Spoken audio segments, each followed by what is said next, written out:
Bem, meus irmãos, eu estou feliz, cada noite mais feliz, com a presença, com a reverência.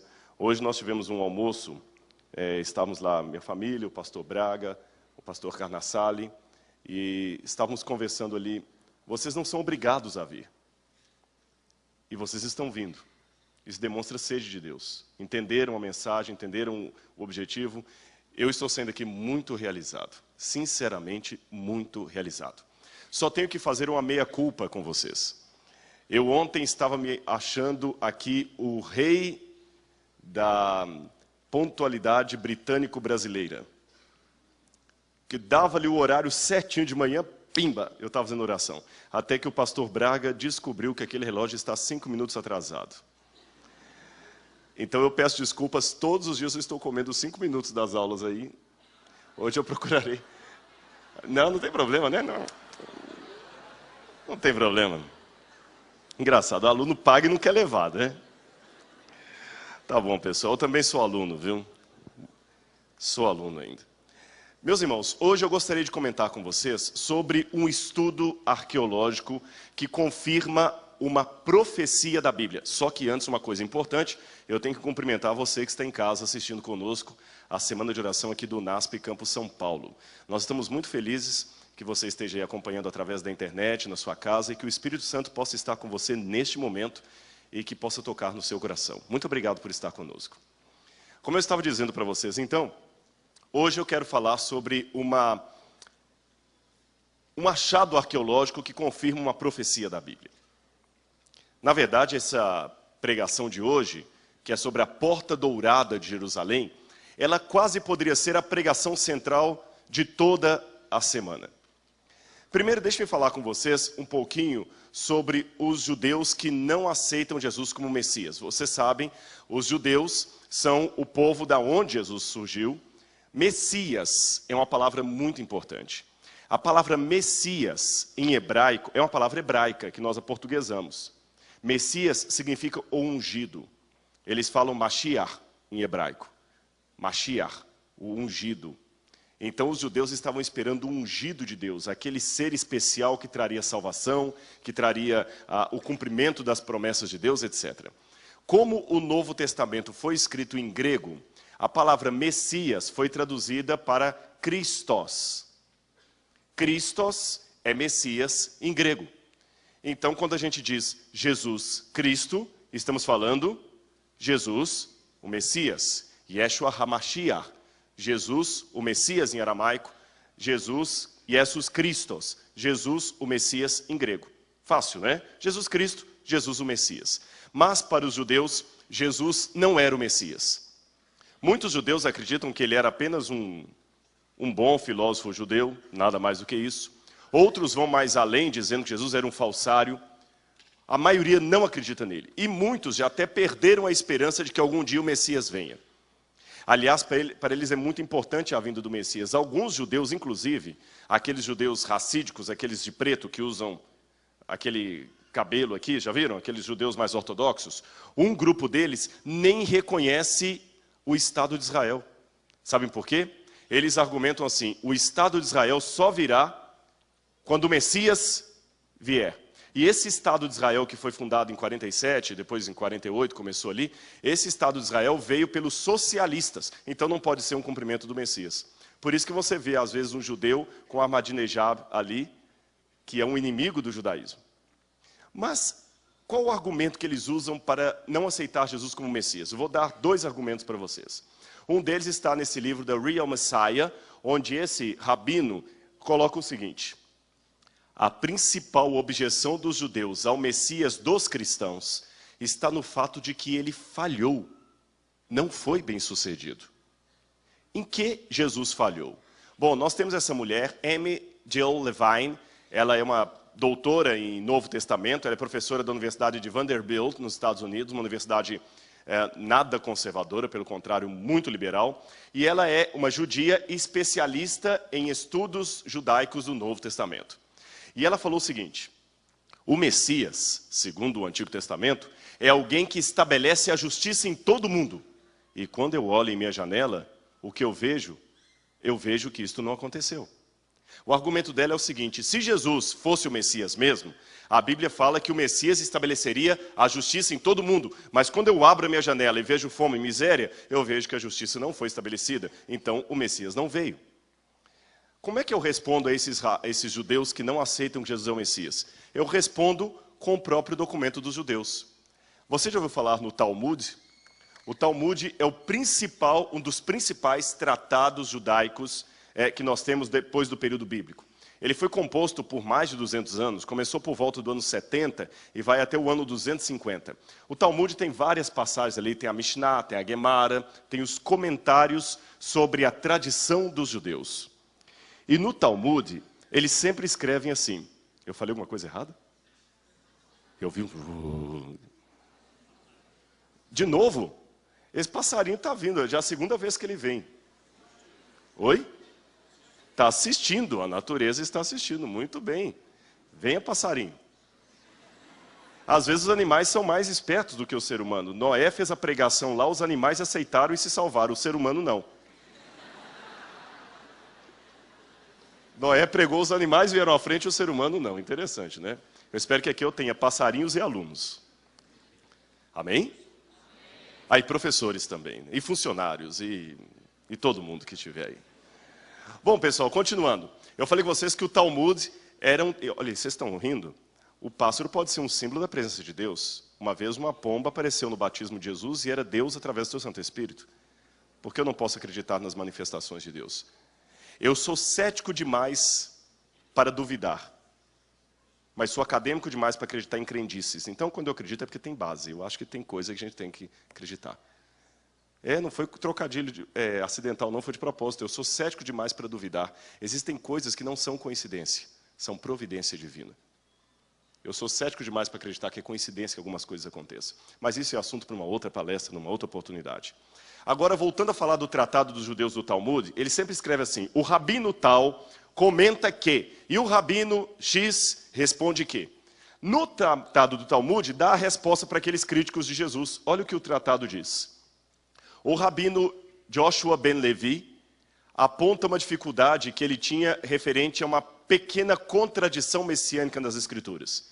E o rabino perguntava assim, abro aspas, o Messias viria nas nuvens, conforme Daniel 7,13, ou sobre um jumentinho, conforme Zacarias 9,9? Esse rabino tinha essa dúvida, porque quando ele lia o Antigo Testamento, uma passagem mostrava o Messias vindo em poder e grande glória sobre as nuvens. Outra passagem mostrava o Messias vindo humilde sobre um jumentinho. Qual das duas está correta? O que aquele rabino não entendeu, e os rabinos modernos também não entendem, é que ambas estão corretas. Só que entre uma vinda humilde e a outra gloriosa, existe um hiato de tempo. Na primeira vinda, o Messias viria de maneira humilde, por isso Jesus veio humilde. E na segunda vinda, ele virá de maneira gloriosa, com poder e grande glória. Então não há contradição. Jesus veio daquela primeira forma. Aliás, no Antigo Testamento, há passagens que falam que o templo seria destruído, o primeiro templo. E quando o primeiro templo foi destruído, os judeus ficaram desolados. Então Deus prometeu no livro de Daniel que Deus reconstruiria esse templo. E no livro de Ageu, Deus prometeu uma coisa a mais. Eu estou pulando as passagens por causa do tempo. Deus prometeu para os judeus o seguinte: esse segundo templo terá uma glória maior do que o primeiro, porque eu encherei esse templo com a minha glória. O Messias virá até ele. E sabem qual que é o grande nó do judaísmo hoje? É que esse segundo templo foi destruído no ano 70. Se o Messias não veio, então a profecia não se cumpriu. Ou, outra opção, o Messias veio, só não foi reconhecido. O próprio livro de Daniel, capítulo 9, na profecia das 70 semanas, mostra que o Messias viria a Jerusalém e pisaria no segundo templo. Os judeus ficaram tão confusos com isto, que durante um tempo, alguns rabinos no Talmud chegaram a amaldiçoar quem estudasse o livro de Daniel. Porque estava o boato que o livro de Daniel não tinha se cumprido, porque passou o segundo templo e o Messias não veio. Ou seria que o Messias havia de fato vindo e eles que não tinham percebido? E eu vou mostrar para vocês uma prova arqueológica de que o Messias veio e a profecia se cumpriu. E para falar disso, eu gostaria de citar uma passagem da Bíblia com vocês, Quem está com a Bíblia, abra comigo, por favor, no Evangelho de Lucas. E quem estiver sem a Bíblia, é só prestar bastante atenção na leitura que vamos fazer.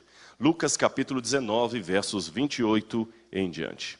A entrada triunfal de Jesus em Jerusalém. Lucas 19, verso 28 em diante. Na minha tradução diz assim: E dito isto, prosseguia Jesus subindo para Jerusalém. Interessante que Jesus estava no norte, ele estava na Galileia. Mas por que a Bíblia fala subindo para Jerusalém? Tem um problema de geografia aqui.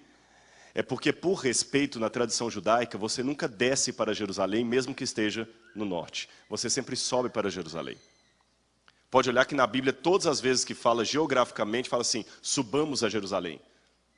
Ascendamos a Jerusalém. Você nunca desce para Jerusalém, mesmo que esteja no norte. Você sobe para Jerusalém. Ora, aconteceu que ao aproximar-se de Betfagé e Betânia, junto ao Monte das Oliveiras, Jesus enviou 2 de seus discípulos, dizendo-lhes: Ide à aldeia fronteira, e ali ao entrardes, achareis preso um jumentinho que jamais homem algum montou. Soltai-o e trazei-o. Se alguém vos perguntar por que o soltais, respondereis assim: porque o Senhor precisa dele. E indo os que foram mandados, acharam segundo lhes dissera Jesus. Quando estavam soltando o jumentinho, seus donos lhes disseram: por que o soltais? Então responderam: porque o Senhor precisa dele. Então o trouxeram e, pondo as suas vestes sobre ele, ajudaram Jesus a montar. Indo ele, estendiu no caminho as suas vestes, e quando se aproximava da descida do Monte das Oliveiras, toda a multidão de discípulos passou jubilosa a louvar a Deus em alta voz por todos os milagres que tinham visto. E diziam: bendito é o Rei que vem em nome do Senhor, paz no céu e glória nas maiores alturas. Ora, alguns dos fariseus lhe disseram em meio à multidão: mestre, repreende teus discípulos. Mas ele lhes respondeu: asseguro-vos que se eles se calarem, as próprias pedras clamarão. O tema básico da nossa semana. Aonde aconteceu isso? O que Jesus quis dizer com essa palavra, se eles se calarem, as próprias pedras clamarão? Imagine geograficamente Jerusalém. Nós estamos aqui, essa fotografia foi tirada do alto do Monte das Oliveiras. Então, se você estiver do alto do Monte das Oliveiras, é esta cena que você vai ver de Jerusalém. Mas deixe-me atualizar alguns dados no que diz respeito ao que Jesus viu. Aqui, estão vendo essa cúpula dourada? Ela é chamada de o Domo da Rocha. Ela foi construída em 692 d.C. por Omar. Ela é um santuário muçulmano. Não chega a ser uma mesquita. Ela não é uma mesquita. Existe uma mesquita aqui perto, a mesquita de Al-Aqsa, mas não é esta. Isso aqui é um santuário, um lugar sagrado muçulmano, porque o Islã tem a crença de que ali, daquele lugar, Maomé, Mohammed, o profeta, foi assunto ao céu numa jumentinha. Por isso aquele lugar é importante para os islâmicos. Mas é importante também para os judeus. Sabe por quê?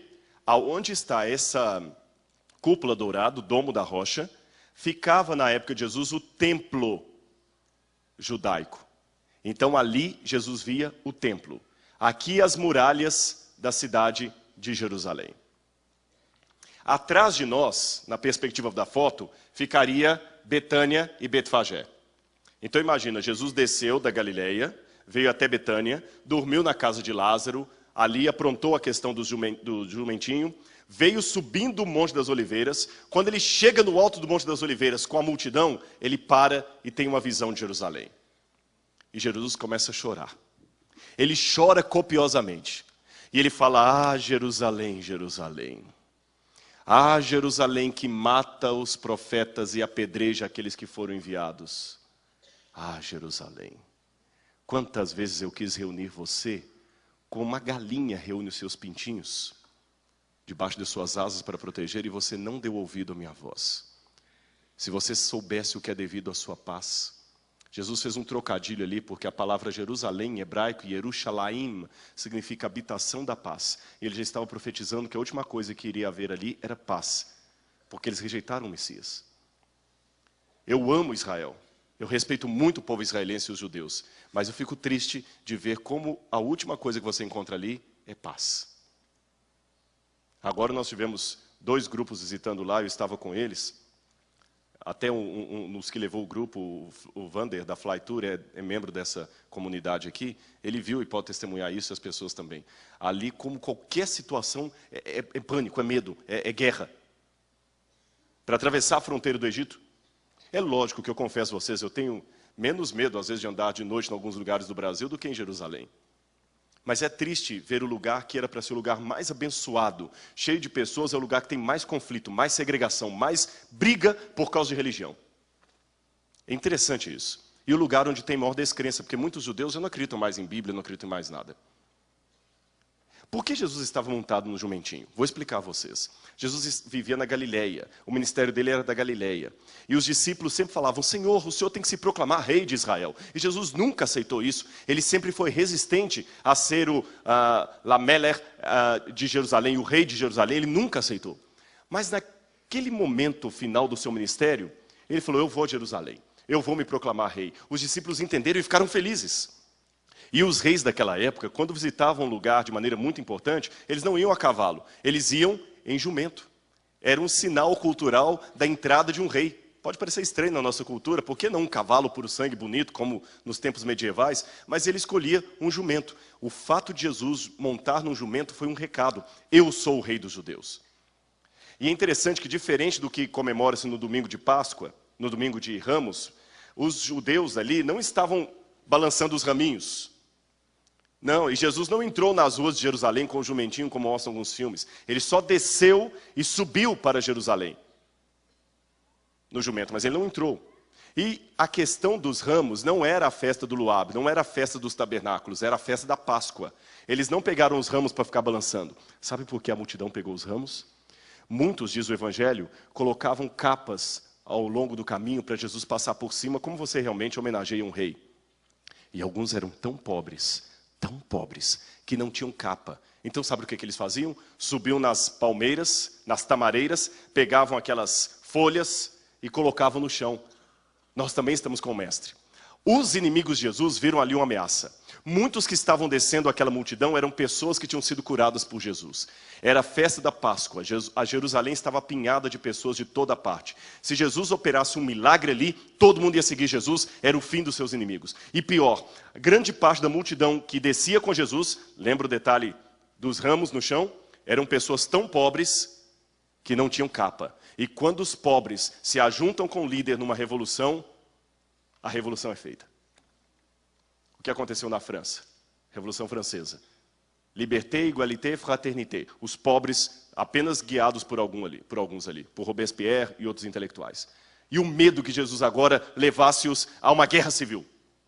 Por isso que quando Jesus se aproxima e ele começa a descer, e depois que ele enxuga as lágrimas, as pessoas começam a gritar, vamos lá todos juntos, vamos animar o mestre. Baruch atah Beshem Adonai, Baruch atah Beshem Adonai, Baruch atah Beshem Adonai, que significa, bendito que vem em nome do Senhor. Os fariseus ficaram desesperados e, Senhor, para com isso. Aqui é o templo, é o lugar sagrado. Manda que os teus servos se calem. Reverência. Aí Jesus fala, se eles se calarem, as próprias pedras clamarão. A forma como isso está no original grego dá a entender que Jesus apontou para as próprias pedras da muralha de Jerusalém e falou, essas pedras vão clamar que eu sou o Messias. O que Jesus quis dizer com isso? Aquela região ali é uma região muito importante. Eu vou mostrar para vocês um mapa de como seria Jerusalém na época de Salomão. Aqui onde eu estou apontando com laser, ficaria o Monte das Oliveiras. Vou mostrar aqui. Prontinho? Monte das Oliveiras. Aqui tem um vale muito grande, estão vendo o vale? Esse vale é chamado Vale do Cedron. Vamos decorar? Monte das Oliveiras, Vale do Cedron. Aqui faz um bico que a foto não está mostrando e começa um outro vale do lado de cá, contornando realmente Jerusalém. Esse vale do lado de cá é o famoso Vale do Guiena ou Geena.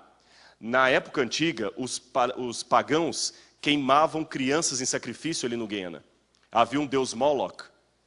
Ele era um deus cabeça de vaca e corpo humano. Ele sentava com os braços assim, eles pegavam crianças matavam as crianças aporretadas e às vezes queimavam as crianças vivas também, ali nos braços de Moloque. Então, quando Davi assumiu o governo de Jerusalém, Davi proibiu qualquer sacrifício ali, porque ali era o lugar onde os antigos pagãos sacrificavam crianças. E aquele vale do Guiena, vale amaldiçoado, acabou sendo o lugar do lixo de Jerusalém, onde o lixo era queimado. Por isso que Jesus, fazendo um trocadilho, falou que aquele que chama o seu irmão de idiota está condenado ao fogo do Guiena, que alguns traduzem como inferno, e ficou pensando, Jesus falou de fogo eterno. O Guiena ali era o vale do lixo, era aquele lugar ali. Mas deixa o Guiena para lá, deixa o inferno para lá. Vamos falar aqui, Monte das, Vale do Cedron. E aqui nesse bico ficava o Monte Sião. E aonde está esse prédio aqui? O Monte Moriá. De novo, vou mostrar para o lado de cá. Monte das Oliveiras, Vale do Cedron, Monte Sião, Monte Moriá. Então imagina dois montes, ó. Monte Sião, aí tem uma segunda elevação, Monte Moriá. O que aconteceu no Monte Moriá? Abraão quase sacrifica Isaque. E no Monte Moriá foi construído o templo. Salomão construiu o templo. Depois que o templo foi destruído pelos babilônicos no 6º século a.C., veio o domínio persa, e depois os judeus reconstruíram a cidade, e depois veio Herodes, na época de Cristo, e Herodes reconstrói as muralhas e ajuda a ampliar o novo templo. Então nós temos dois templos, um templo construído por Salomão, que foi destruído, e um segundo da época de Jesus, e as muralhas de Salomão, que foram restabelecidas por Herodes. Só que esse lugar é um lugar muito famoso. Vamos recapitular aqui. Monte das Oliveiras, Vale do Cedron, Monte Sião. Por que esse lugar é importante? É que importantes profecias da Bíblia terão lugar ali. Eu não vou ler na Bíblia as passagens por causa do tempo. Eu gosto sempre que a igreja traga a Bíblia e leia na Bíblia. Mas em virtude do tempo, eu vou mostrar as passagens aqui no PowerPoint. Olha o que diz Zacarias, capítulo 14, verso 4 e 5.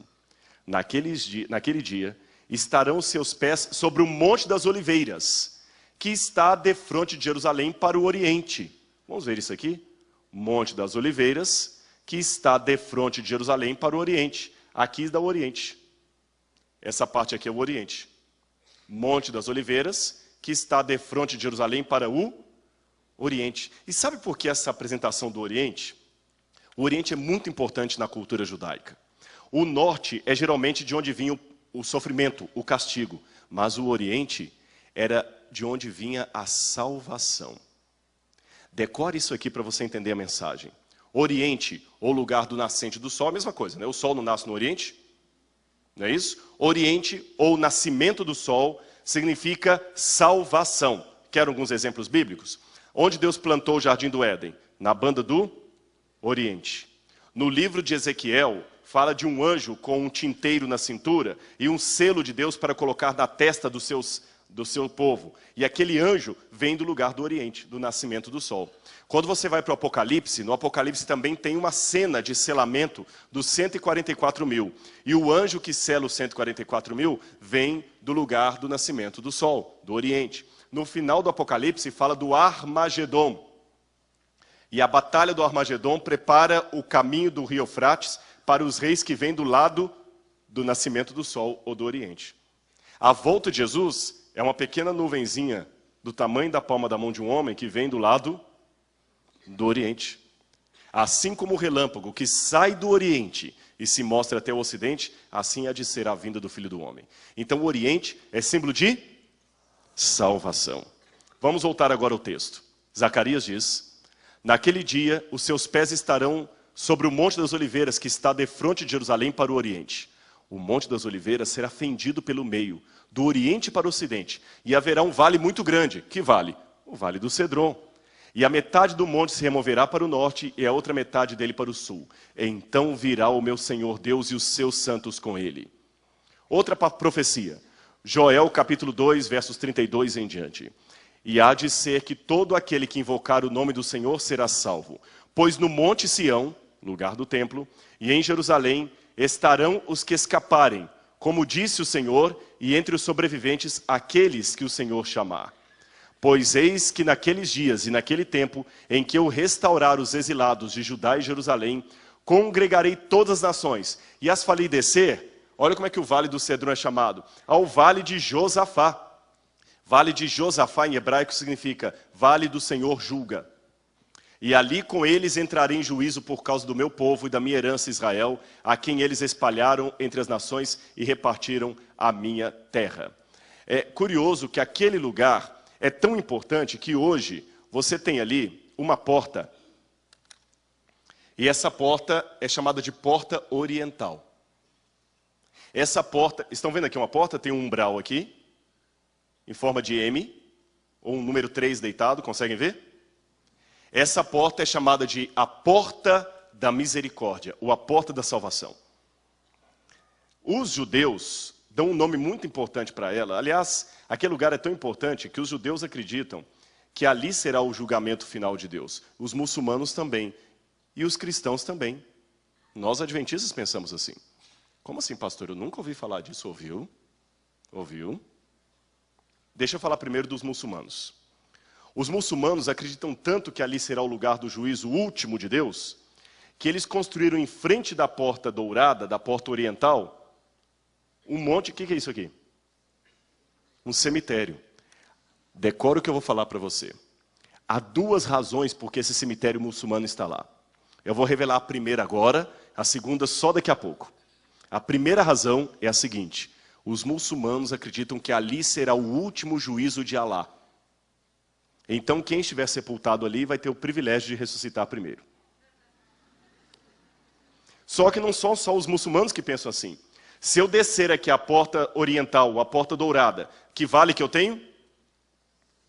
Vale do Cedron. Nesse vale do Cedron, durante muito tempo, na época da monarquia, na época dos reis Ezequias, na época de Jeremias, na época de Zacarias, ali os judeus também sepultavam seus mortos.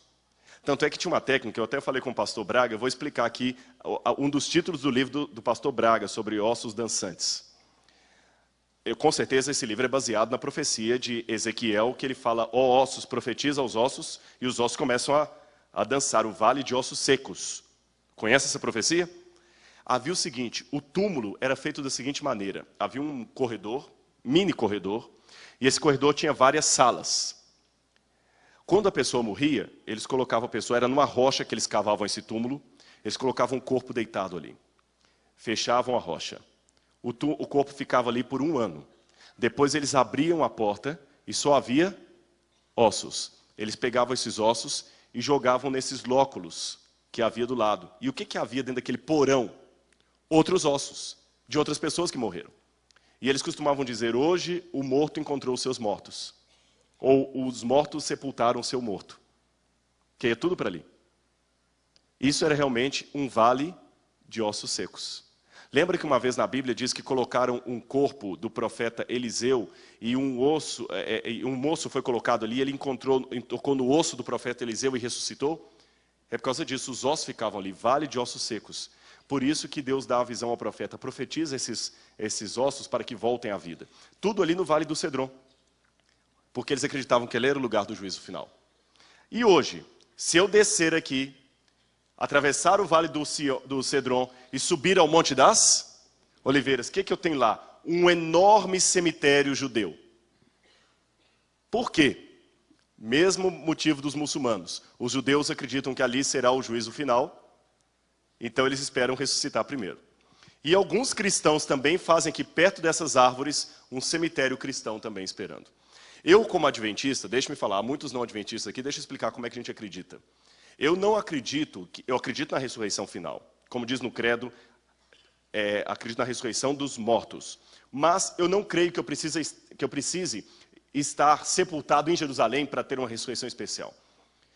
Se o meu corpo for triturado depois de morto, virar pó, e ser espalhado no mar, não haverá problema. Deus consegue reunir cada molécula, cada átomo e juntar o meu corpo glorificado de novo, não tem problema. Essa crença eu não partilho com os judeus e muçulmanos. Mas eu acredito que ali será o lugar do juízo último de Deus. Por quê? Segundo o Apocalipse, depois do milênio, a Nova Jerusalém descerá do céu. E o livro de Zacarias, que acabamos de ler, mostra que será ali que a Nova Jerusalém vai descer. E o livro O Grande Conflito também menciona isso. A Nova Jerusalém, depois do milênio, vai descer justamente no Monte das Oliveiras, que ele vai fender, vai fazer um vale, e ali a Nova Jerusalém vai descer. Então vai ser aquele lugar do último juízo, porque dali Deus vai dar a ordem para que caia fogo do céu e consuma a terra. Entenderam que eu não falei novidade nenhuma, que você já sabia disso? Então ali é um lugar importante. Mas deixe-me falar da porta oriental. Aqui está uma maquete do templo como Jesus viu, que hoje está destruído. Aqui tem a fortaleza Antônia dos romanos que vigiavam os judeus no templo. Jesus desceu e subiu. E essa porta que eu estou apontando aqui, vou apontar do lado de cá, essa porta aqui é a porta dourada, ou porta oriental. Interessante que os judeus a chamam de Sha'ar Rahakmin, ou porta da misericórdia. Os muçulmanos chamam de Tarbah, que significa também porta da misericórdia. Por que a gente chama de porta dourada, ou porta de ouro? Foi um erro de Jerônimo, que ao traduzir a Vulgata Latina, ele confundiu duas palavras em latim e grego. Ele confundiu a palavra aureus com horaia, que significa bela. Pensou que era a porta formosa e acabou traduzindo por a porta dourada, e o pessoal fazendo uma confusão acabou chamando de porta dourada, Golden Gate. Mas não é porta dourada. É a porta oriental ou porta da... Não entendi? Misericórdia. Jesus ali tem aquele diálogo com os fariseus e diz, se os discípulos se calarem, as próprias pedras clamarão. Mas vocês notaram uma coisa? A porta está completamente fechada hoje. Vocês perceberam? Eu mostrei o umbral, mas ela está com uma parede de tijolos. Desde quando ela está com essa parede? Quando ela foi construída? Eu vou pular alguns slides aqui por causa do tempo. Eu tenho uma informação que em 1517, quando a Jerusalém foi tomada pelos otomanos, eles chegaram ali e os muros da cidade da época de Jesus estavam todos cobertos de terra. Porque os muçulmanos tomaram Jerusalém, destruíram parte dos muros, porém parte dos muros ficaram em pé, só que cobertos de terra, estava tudo coberto. Os muçulmanos aproveitaram os alicerces do muro anterior e construíram um muro por cima. Especialmente quem fez isso? Suleimã o Magnífico, em 1542. Ele começou a reconstruir os muros de Jerusalém. Então aqueles muros que você vê hoje são muros reconstruídos em 1542 por Suleimã. Esses muros estão em cima dos muros da época de Jesus, que não dá para ver, porque estão cobertos. E Suleimã foi construindo. Quando ele começou a construir a porta linda, que falou, essa porta vai dar passagem direto para o Domo da Rocha, para o lugar sagrado dos muçulmanos. Quando ele foi construir, os arquitetos chegaram e falaram, pare a construção, Suleimã. E ele, por quê? Pare, um sultão? Pare. Por que eu devo parar a construção? Olha o que eles disseram para ele. Pare a construção, porque existe uma profecia dos judeus, que o Messias deles vai entrar em Jerusalém por essa porta com um grande exército. Então, se você construir a porta, você vai permitir que a profecia se cumpra. Qual a decisão dele? É assim? Mandou tapar de tijolos de cima e embaixo. Ela nem foi inaugurada. Por isso que ela está fechada até hoje. E para garantir que o Messias de fato não entrasse ali, ele fez uma segunda coisa. Lembra que eu falei com vocês de duas razões porque os muçulmanos construíram um cemitério diante da porta? Qual foi a primeira razão? Ressuscitar no dia do juízo final. Segunda razão.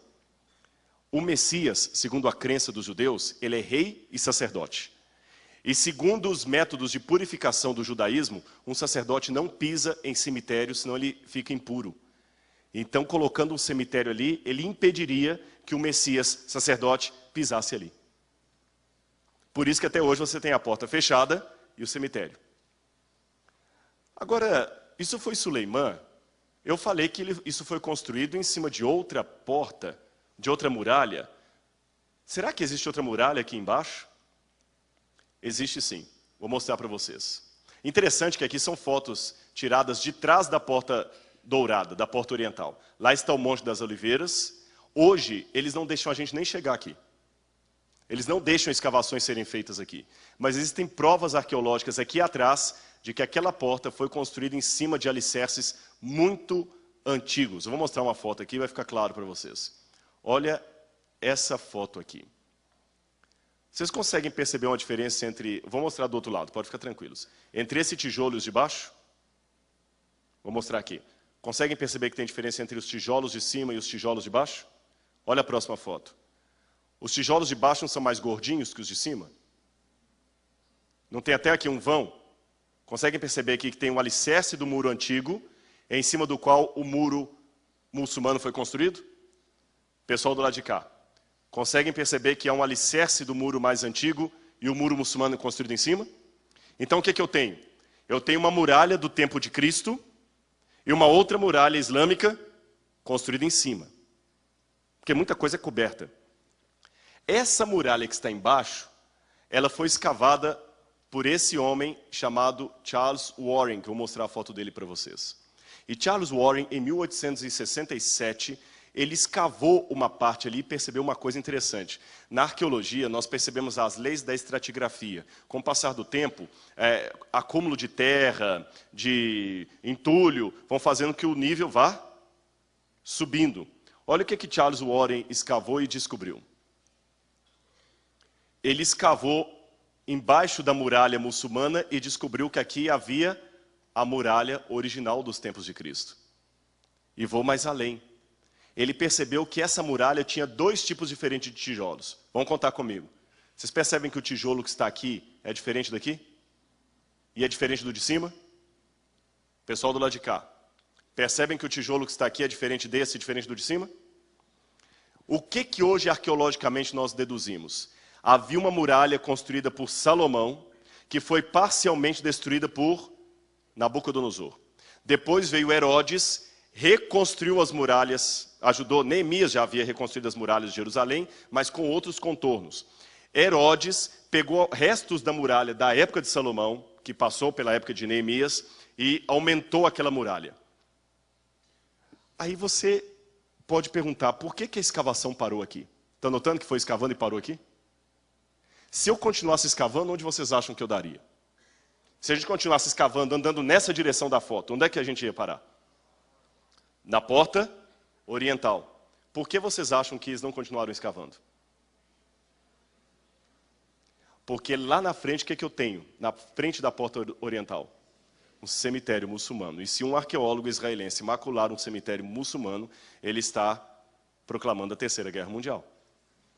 O Islã tem uma lei, todo lugar islâmico, que você não pode macular cemitérios. Por exemplo, quando a gente escava com a Universidade de Andrews, lá na Jordânia, na quadrícula que eu estava escavando, no quadrante que eu estava escavando, eu encontrei ossos humanos. Mas esses ossos não puderam ser levados para datação com carbono 14, nem nada. Eu simplesmente tirei os ossos, entreguei para um rapaz muçulmano, ele colocou num cesto e levou para sepultar de novo num outro lugar. Nós não podemos usar esses ossos em pesquisa, em nada, porque as leis muçulmanas nos impedem. Como a Jordânia é um país muçulmano, nós temos esse contrato com eles lá. Mas Israel não é muçulmano, pastor? Eu sei que não é, mas aquele setor de Jerusalém é controlado por eles. E a prefeitura não quer problema. Entenderam por que a escavação parou? Mas eu vou contar um segredinho para vocês. Embora a escavação tenha parado ali, em 1969, James Fleming, esse cavaleiro aí, estava tirando fotos diante da porta dourada, da porta oriental. Imagina a cena, vou ficar de costas aqui para vocês entenderem. Em frente onde eu estou aqui, seria a porta oriental. Ele está tirando fotos. Atrás de mim, o que estaria? Cemitério. Você sabe que cemitério, às vezes, a terra é fofa, né? E num descuido qualquer, James Fleming acabou dando uns passos para trás, a terra estava oca embaixo, cedeu e ele caiu. Ele caiu. Naquela época não havia máquina digital nem nada, era máquina normal ainda. E ele só tinha 3 poses. E ele tirou 3 fotografias. Das 3 fotografias eu tenho 2 para mostrar para vocês. Olha o que James Fleming, que na época era professor do Instituto Albright de Arqueologia de Jerusalém, olha o que ele fotografou. Mas eu não quero que você fique preocupado com os ossos. Eu sei que o pessoal já olhou de cara os ossos. Eu quero que você tenha um olhar arqueológico. Tem uma coisa mais importante que os ossos aqui. Primeiro do lado de cá. O que vocês estão observando aqui? Olha o laser. O quê? Vão pensando em me respondendo. Enquanto isso, eu mostro do lado de cá. O que vocês percebem aqui? As pedras estão em forma de... De quê? de um arco. Vou mostrar a segunda foto, vai ficar mais nítida. Um arco. O que vocês deduzem? Que embaixo da porta oriental existe uma outra porta mais antiga pela qual Jesus passou. A ideia que nós temos hoje é isso aqui, que você tem a porta oriental e embaixo dela existe uma outra porta dos tempos de Cristo que está tapada. Então aqui está o cemitério, a porta oriental e aquela porta tapada. Aqui você tem restos de muro da época de Herodes e de Salomão e aqui a muralha que Suleimã reconstruiu. Então quando Jesus veio de Betfagé até Jerusalém, aqui nessa porta ele teve aquele diálogo, na porta oriental, Jesus teve aquele diálogo com os sacerdotes. Alguém pode perguntar, como é que você sabe que foi naquela porta? Por uma questão de geografia. O único lugar que daria acesso para a esplanada do templo, onde Jesus vai, quando ele desce do Monte das Oliveiras, é aquele ali. Não pode ser a porta de Uda que fica do outro lado, muito menos o arco de Robinson, que dava acesso ao sinédrio e não ao pátio. Só pode ser aquela ali. E somente ali Jesus podia ir com um jumento até perto. Ali então teve aquele diálogo. Essa porta, no ano 70, ela foi completamente tapada por entulhos da destruição de Jerusalém, do templo e das muralhas pelos romanos. E essa porta ficou sepultada por muitos e muitos anos. Quando os muçulmanos chegaram no século XVI e reconstruíram o muro, eles iam fazer uma nova porta em cima, mas essa novamente ficou bloqueada. Por quê? Eu vou revelar a você nessa noite por quê. 500 e poucos anos antes de Jesus passar por ali, um profeta chamado Ezequiel teve uma visão. O anjo pegou Ezequiel e levou Ezequiel para várias ruas de Jerusalém, para vários pontos de Jerusalém. E mostrou, veja Ezequiel, olha a feira, olha o templo Ezequiel, olha isso Ezequiel, olha aquilo. Ezequiel ficava vendo. E quando Ezequiel, em visão, 500 e poucos anos antes de Cristo, você que é cético, eu que vou te lançar a pergunta. Como é que alguém pode fazer uma profecia tão precisa com 500 anos de cumprimento? Eu vou mostrar o cumprimento dessa profecia. É porque, sabe, irmãos, eu sou um intelectual, eu sou um crente, mas eu penso. Eu não sou de acreditar em qualquer coisinha. Tem profecia que é igual música de amor quando você está na fossa, qualquer uma conta a sua história. Chegar aqui à noite e ficar assim, olha, o Espírito Santo está me mostrando que alguém aqui nesta noite está com um problema muito sério na família. Conta uma novidade. Quando eu orei aqui, eu senti que alguém tinha dor nas costas. Quem sentiu dor nas costas, levanta a mão. Eu não estou aqui para insultar a inteligência de vocês. Eu não estou aqui. O NASP não pagou, não parou uma semana. Não pagou, viu? Mas eu vou contar uma coisa para vocês. Agora eu vou descontar esses 3 minutos, culpa dela, viu? Eu vou atrasar 3 minutos para responder para ela. Não pagou e pagou. Pastor adventista, eu respeito todas as religiões, irmãos, mas como há muitas pessoas aqui que não são crentes, não são nada, eu vou esclarecer uma coisa para vocês. Eu respeito todas as religiões como eu gostaria que a minha fosse respeitada. Aliás, eu respeito até quem não tem religião. Eu conheço muitos ateus que são mais cristãos do que muitos cristãos. Betinho, por exemplo, era ateu, e alguma coisa me faz crer que mesmo que Betinho não acreditasse em Deus, Deus acreditava em Betinho.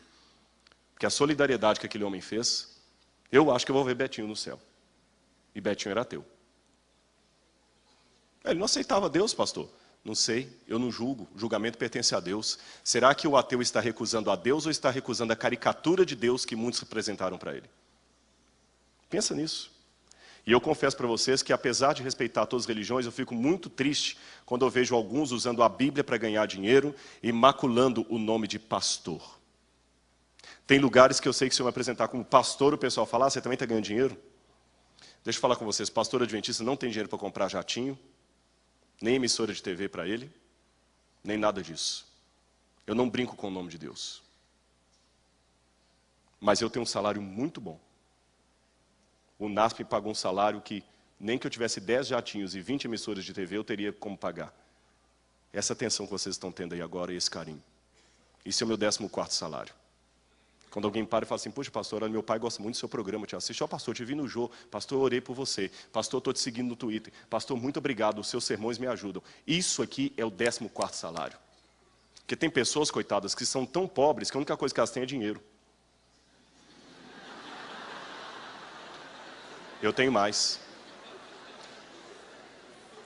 eu tenho a alegria de viver, eu tenho uma esposa que me ama, eu tenho um lar que dá vontade de voltar para Ele, eu tenho uma vida de sofrimento que foi coroada por vitórias com Cristo Jesus, eu tenho uma palavra de ânimo para falar para você aqui do púlpito.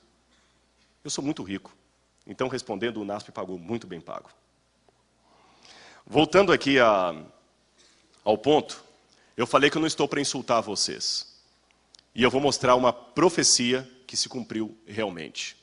E eu sou cético demais para acreditar que foi coincidência. Qual profecia? 500 e poucos anos antes de Jesus, eu falei que teve uma profecia de que profeta? Ezequiel. Ezequiel, capítulo 44.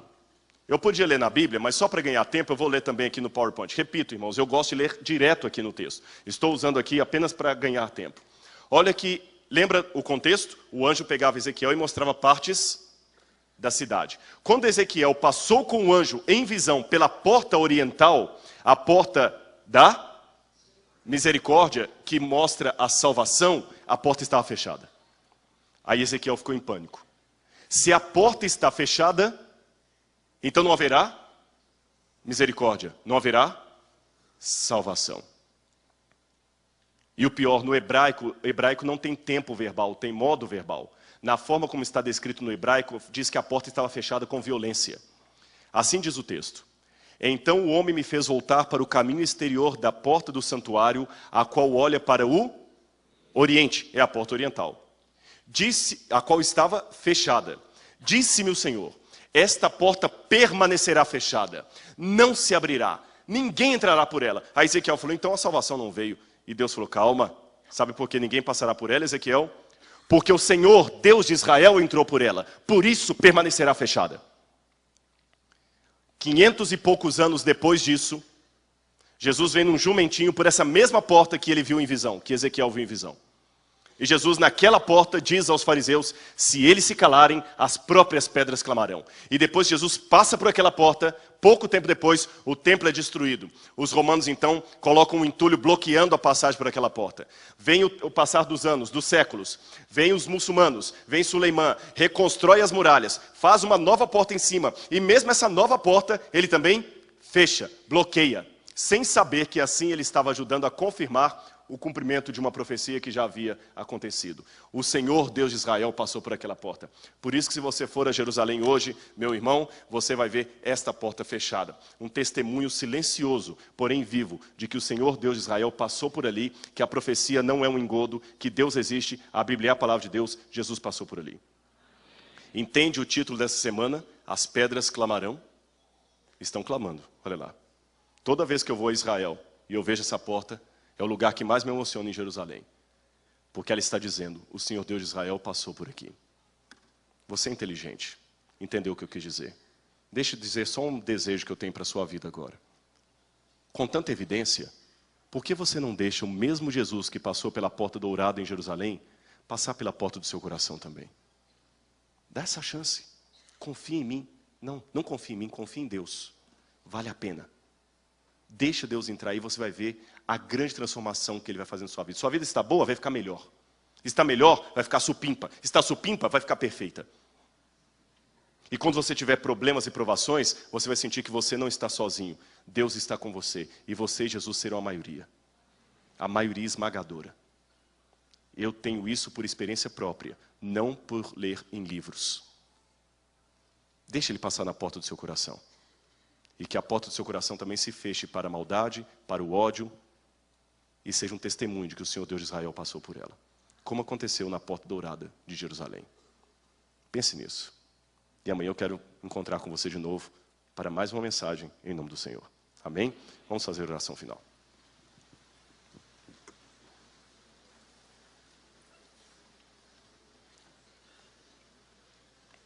Obrigado, Senhor, porque nós temos tantas evidências históricas, arqueológicas e lógicas que testemunham que o Senhor realmente nos deu uma revelação através da palavra escrita e através da palavra encarnada, Jesus Cristo. Queremos conhecer mais, Senhor, dessa palavra. Queremos conhecer mais dessa mensagem. Queremos conhecer mais deste Messias. Esse Messias que veio a Jerusalém e prometeu nos levar um dia com Ele para a nova Jerusalém, a mansão celestial. Enquanto esse dia não chega, Senhor, perdoa as nossas faltas e pecados e abençoa cada um agora, e também os nossos entes queridos por nós aqui representados. Eu te peço não em meu nome, mas em nome de Jesus. Amém, Senhor. Uma boa noite, que Deus abençoe a cada um de vocês.